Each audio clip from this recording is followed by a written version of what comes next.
po kayo? Ako po si Andrea Shama Elsol at ngayong araw ako ang inyong tour guide sa magandang bansang Japan.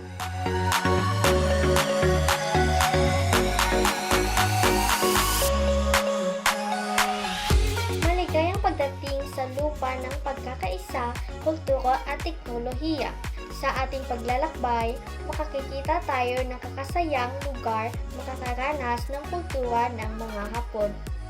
Punta tayo sa bundok Fuji o Mount Fuji.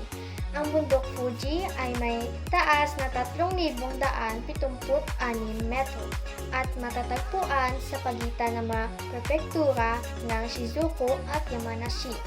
Isa din itong banal na lugar sa mga Hapon.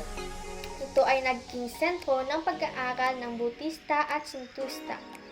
Ang bundok Fuji ay may mahalagang papel sa kultura ng mga Hapon.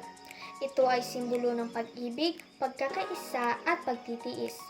Ang mga Hapon ay nagdarasal at nag-aalay ng mga dasal sa paanan ng bundok upang humingi ng biyaya at proteksyon.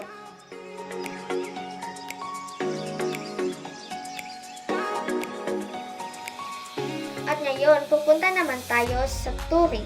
Alam nyo ba ang Torii ay isang tradisyonal na pintuan sa templo ng Shinto.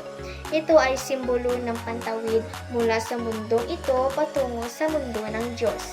Ang pinakamahusay na halimbawa ay ang Torii ng templo ng Fushi sa Inari sa Kyoto. Ito ang kwento ng dalawang simbolo ng Japan. Umaasa ako na nagustuhan ninyo ang paglalakbay natin sa kasaysayan ng bansang Hapon. Sayonara! Matane!